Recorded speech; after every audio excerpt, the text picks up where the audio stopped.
महाकुंभ के समापन की तारीख जैसे जैसे नजदीक आ रही है, श्रद्धालुओं की भीड़ बढ़ती जा रही है। अंतिम दौर में लोग किसी भी कीमत पर महाकुंभ में आस्था की डुबकी लगाना चाहते हैं। महाशिवरात्रि पर होने वाले स्नान के लिए प्रशासन भी पूरी तरीके से तैयार है।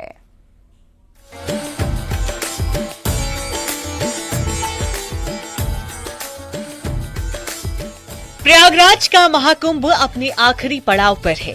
40 दिन हो चुके हैं और महाकुंभ मेला खत्म होने में सिर्फ 5 दिन और बाकी हैं और महाशिवरात्रि पर आखिरी स्नान होगा। सनातन के सबसे बड़े समागम महाकुंभ को लेकर श्रद्धालुओं का उत्साह कम नहीं हो रहा है। 13 जनवरी से अभी तक महाकुंभ में 58 करोड़ से ज्यादा लोग पवित्र स्नान कर चुके हैं, लेकिन अब भी लोगों की भारी भीड़ उमड़ रही है।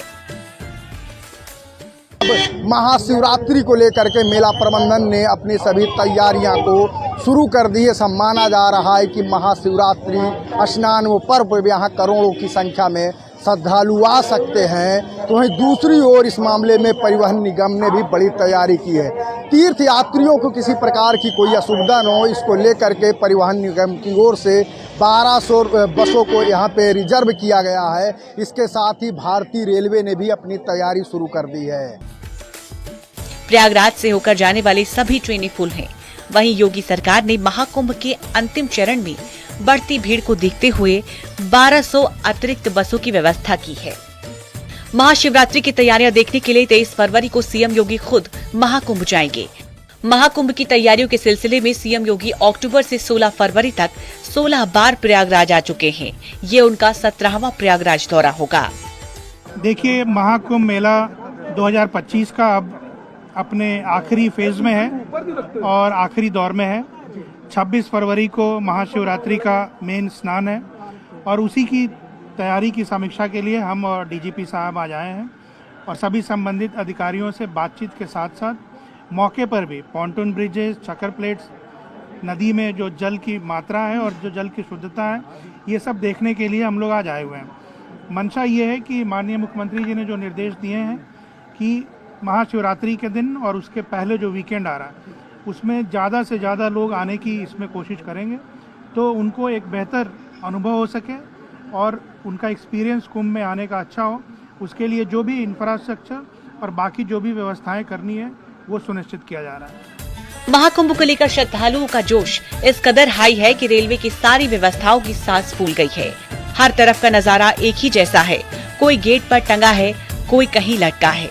महाकुंभ में डुबकी लगाने के लिए लोग किसी भी चुनौती, किसी भी मुसीबत का सामना करने को तैयार हैं। रिजर्वेशन और बिना रिजर्वेशन वालों की हालात एक जैसी है।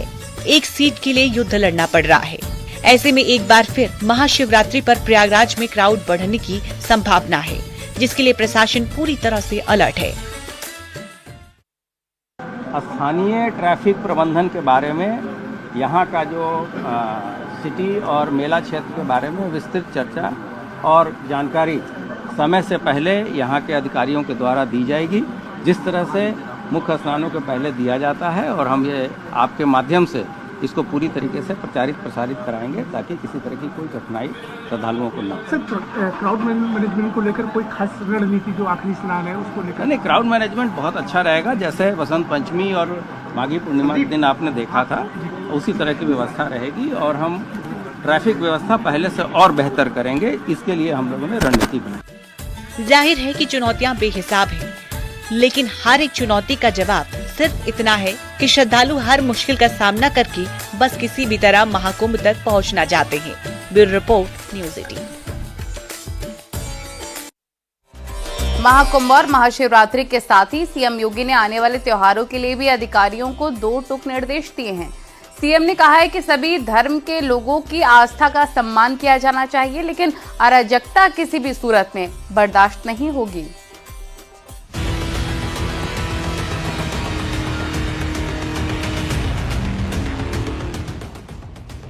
आने वाले त्योहारों महाशिवरात्रि, होली, रामनवमी, रमजान पर लोगों को किसी भी तरह की कोई परेशानी न हो, इसके लिए अधिकारियों को खास निर्देश दिए गए हैं।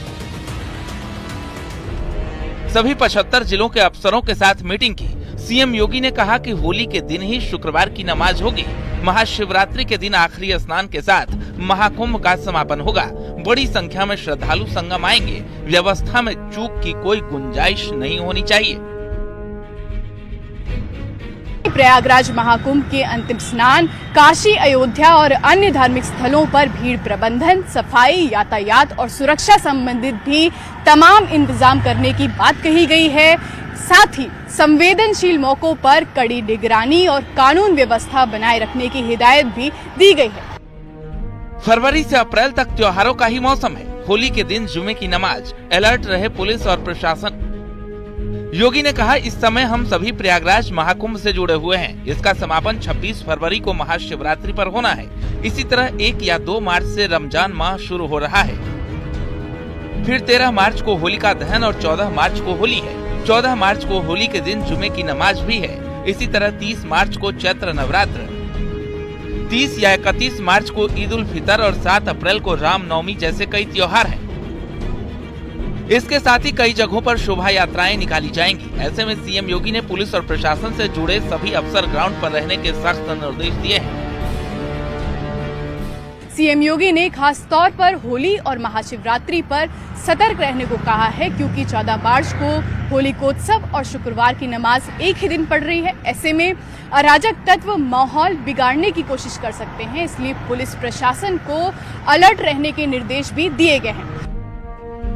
सीएम योगी ने कहा कि धर्मस्थलों से अवैध लाउड स्पीकर बजाए जाने की शिकायत मिल रही है। धर्मस्थल परिसर से बाहर लाउड स्पीकर की आवाज नहीं आनी चाहिए। यदि ऐसा होता है तो नोटिस दें, बातचीत कर लाउड स्पीकर उतरवाएं। अगर फिर भी कोई नहीं मान रहा है तो उस पर कार्रवाई करें। सीएम योगी के निर्देश का मुस्लिम धर्मगुरु भी स्वागत कर रहे हैं। सीएम योगी के 3 बयान सामने आए हैं कि बांग्लादेशी और रोहिंग्या और लाउड स्पीकर बर्दाश्त नहीं होगा। बिल्कुल सही है तीनों बातें। हम फेवर करते हैं, निकालिए बांग्लादेशियों को, निकालिए रोहिंग्याओं को, और बताइए आवाम को निकाल करके हमने इतने रोहिंग्याओं को वापस भेज दिया है, इतने बांग्लादेशियों को वापस भेज दिया है। रही बात लाउड स्पीकर की, लाउड स्पीकर इस्लाम का हिस्सा नहीं है। त्योहारों की सुरक्षा को लेकर सीएम योगी का ये प्लान अधिकारियों को निर्देश था, लेकिन अराजकता करने वालों को संदेश, क्योंकि सीएम योगी ने सबसे पहले अराजक तत्वों को चेतावनी देते हुए कहा है कि अराजकता किसी भी कीमत पर बर्दाश्त नहीं की जाएगी। Bureau report, news 18।